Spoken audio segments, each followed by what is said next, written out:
My husband kicked me out over a silly fight, thinking I'd beg to return, but I earn more than him, buy the house myself, and leave him shocked.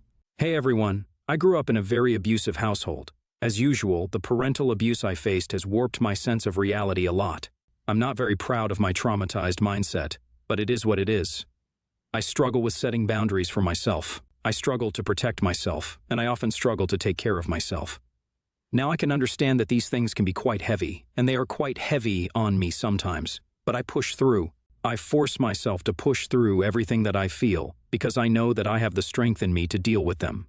I should just not let my intrusive thoughts overwhelm me. My mental health problems are no secret, but I do not let them hold me back, because while they explain why I behave the way I do, they do not excuse my behavior. But these issues are not just cons, they have their pros too. I'm a very diligent worker due to my perfectionist mindset. I am great at communication because of my abusive parents who always look for a reason to hurt me. You get the drift. I started working when I was about 16, and I've never stopped. I cannot tell you a single time when I was jobless since I was 16. As I grew up in such a volatile family, I made a promise to myself that I will take care of myself to the best of my capabilities, which included being able to provide for myself financially. So I am a very bougie on a budget type of person. I'm frugal. Some people might consider me stingy, but I know that saving money, investing money, and doing my best to increase the money inflow has done me well over the last few years. Now that I'm 29, I can promise you that I am very stable financially, even though I do not look like it. This is important. When I was 25, I met my husband. We got married when I was 28 and he was 30. My husband is not like me. He grew up in a very privileged household. He does not know what it's like to struggle financially. He also does not understand why I hate my family. He's one of those people who are like, but they are your family, you should forgive them. While these things about him got on my nerves, the rest of him was fine. One would have considered this a red flag, as our mindsets are different when it comes to this, but in my eyes, I thought that is what makes everyone different. I come with red flags too, but we can work on those if we communicate, compromise, and adjust. I tried explaining my abusive past to my husband, but he did not quite get it. When I told him the story of me essentially running away from the house just to be safe, he laughed because the visual of a 9-year-old girl doing jailbreak was hilarious to him. In his mind, the fault of my parents being on a drug-induced frenzy for 3 days while keeping me locked in the bedroom did not leave a mark. I won't lie, that hurt. It hurts when you try to explain how you feel to someone, and the significance a particular situation had on you, and the person dismisses it. My therapist suggested that owing to his environment growing up, he cannot comprehend the trauma, and while it is right, I expected a little sympathy from him. This lack of sympathy that he has towards me is what eventually started bothering me.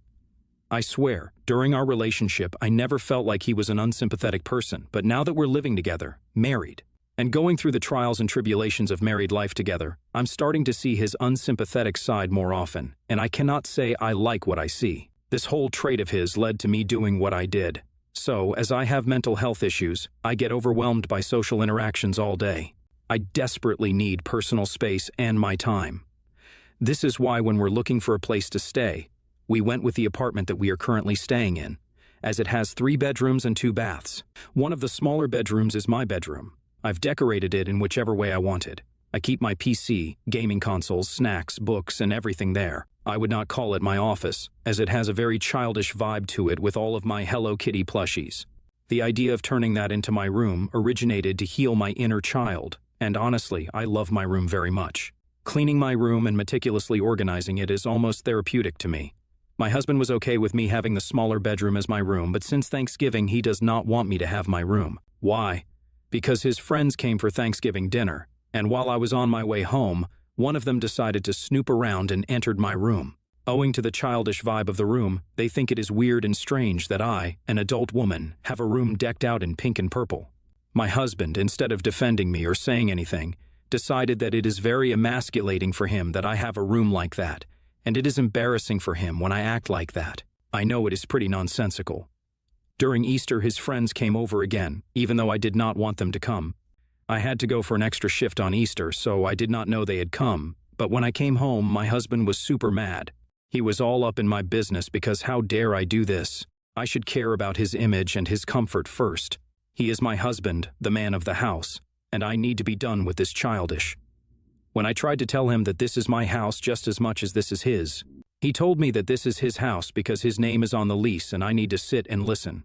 If I cannot listen to what he has to say, I should leave. I understandably was angry, and we got into a heated argument over my Hello Kitty plushies.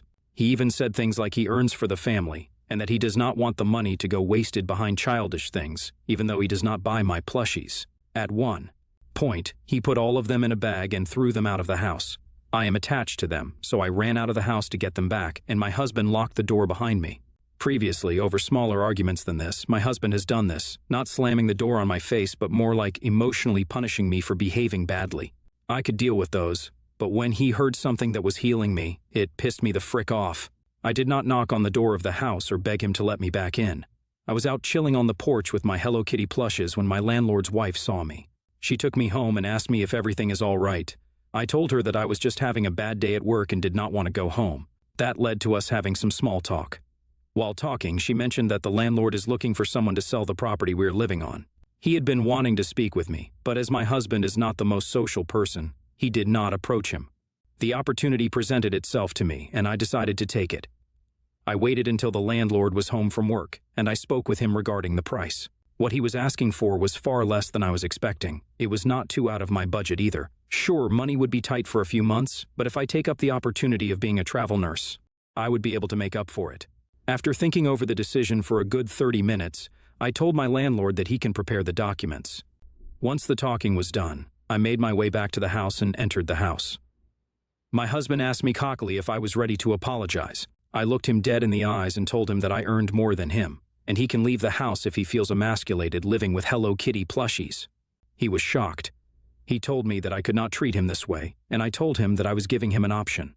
He stopped speaking with me and decided to give me the cold shoulder. 2 days later, I signed the papers, and when I came home, I found my husband in my room throwing everything in a garbage bag. You can imagine the irritation I felt, so in my moment of weakness, I kicked him out of the house. I told him that this is my house, and I do not want him there anymore. Since then, he has told our common friends and his friends about this, and I've been receiving several messages calling me a crazy for kicking him out over Hello Kitty plushes. What would you guys have done if you were in my shoes? Update 1, I cannot thank you guys enough, honestly. You guys are so understanding. Thank you for validating my emotions and letting me know that I am not crazy for doing what I did. The issue really isn't about the Hello Kitty, it is about the disrespectful behavior towards my space and me. I'm glad you guys see it, and honestly, the fact that his friends do not see it tells me that this man is not the man for me. I see a lot of you guys telling me that I should get a divorce, and I can't lie, that does sound like a better solution, but I don't know if I should, you know. Update 2. My husband decided to break into my house while I was at work and destroy my PC. Lucky for me, the neighbors across the street saw him breaking my PC in the front yard, and they testified when I brought it up to the police. I'm bringing charges against him. I've already spoken with my lawyer and have prepared papers for separation. This definitely symbolizes the end of our relationship. Update 3. So, turns out the friends who found it so emasculating to see Hello Kitty plushes in my bedroom were the ones who instigated him to break into the house and destroy the PC. He had to break in because the moment I kicked him out, I changed the password in our security systems, and while he did his best to cover the camera, it captured his face for a split second. Plus, the neighbor saw him breaking things. He told the jury that he broke into the house to rip those plushies up, but lucky for me, I started carrying those plushies with me in my car as I was sure he was going to do something stupid. I got the money for the damages, filed for separation, and got a restraining order against him. Overall, I am glad that I do not have to surround myself with someone who does not want to be a part of my healing journey and simply wants to bring me down. Your husband is a terrible person. You deserve someone who supports you even if they do not understand what you're going through, and this is not the way to deal with it. Plus, why are his friends going through your stuff in your room? Why does it matter that you have a Hello Kitty plushie or 4? Some people spend a fortune on squishmallows, man, and you are buying them with your money. You are a nurse, and you are allowed to have your me time. You are saving people's lives, and he does not want to respect you as a person. Man felt emasculated because you have 4 Hello Kitty plushes, lol. Yeah, get rid of that child. You deserve better, hon. Next story, so basically, 19 female, I was having lunch with my friend Sarah, 20 female, her new boyfriend Sam, 21 male, and a few of our other friends. English isn't my first language, so I do have a bit of an accent when I say certain words, and sometimes I fumble a bit grammatically, but it's never been too bad that no one knew what I was getting at. My friends all know this, and they also know that if I'm not asking to be corrected, and the sentence is understandable, They don't really need to correct me. Sam noticed while we were talking that I had an accent, so he asked me where I was from. I said that my dad is from the US, but my mom was from Brazil, so I spoke Portuguese and sometimes Spanish at home. But I only ever learned how to read and write in English. Sam kind of laughed and then said, "Your mom was from Brazil. How does someone stop being Brazilian?" The word you should have used was is. My mom passed away when I was 12. Pretty much everyone at the table other than Sam was aware of that, so it got a little awkward and quiet when he corrected me. I shook my head and told him that no, my mother didn't stop being Brazilian, she just stopped being alive. So that's why I said was. Sarah immediately got kind of pissed at me and said I didn't have to trauma dump at the table just because her boyfriend corrected the word I used in a sentence. I said that I wasn't really trauma dumping, I was just answering his question. But she said I should have known how awkward it would get when I said something like that and I should have just moved on without addressing it.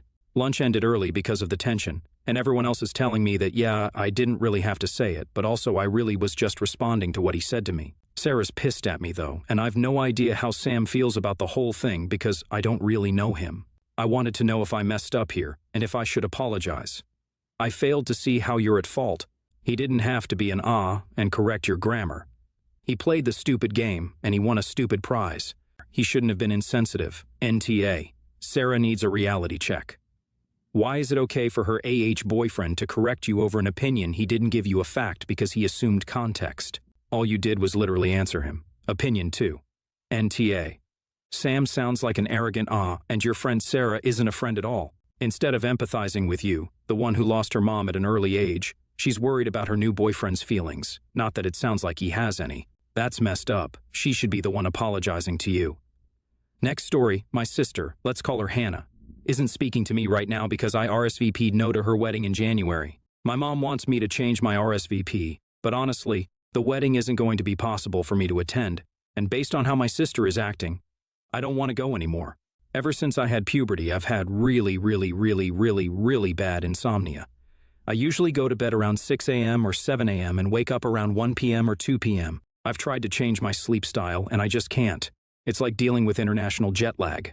Hannah knows this but always forgets and tries to wake me up for family things whenever she visits home, and I have to lock my bedroom door and really work to keep her out. When I got the invitation to Hannah's wedding, I was super excited for her because she has always wanted a big wedding and it looks like she's going to get it, and that might not be what I want or would want, but she does, and that is exciting. And I can acknowledge that, but then I saw the timeline, and there's a wedding brunch at 10 a.m. The ceremony is at noon, and then there's an afternoon party. I asked Hannah if I could just come to the afternoon party since I will be sleeping at 10 a.m., and she got furious and started yelling over the phone about how, since I'm her sister, I need to be there for the ceremony.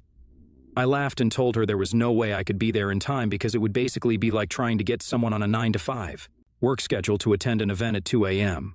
I probably shouldn't have laughed, but it just felt so ridiculous. If she wanted me to be there for the whole thing, she needed to plan for a time when I could actually attend. I work a full-time job as a freelancer, not just normal hours because of my insomnia. So it really bugs me when people act like my time is worth less than theirs. But now wedding preparations are happening at the house. The brunch is going to be here, and my mom is really upset with me for not coming to the wedding. She wants me to apologize to Hannah and be one of her bridesmaids. Hannah isn't speaking to me at all, but she is speaking to our mom, so maybe that is what she also wants. But I just feel like she owes me the apology, not the other way around. But I might be wrong because this is the first big fancy wedding in our family. And maybe I need to suck it up because it's a tradition to have a morning breakfast or something. Aita? Edit. Okay, that was universal AATA. I will apologize to Hannah and ask if I can still attend the wedding. I think it is probably best if I'm not a bridesmaid, but I can still put on a dress and show up even if I'm tired.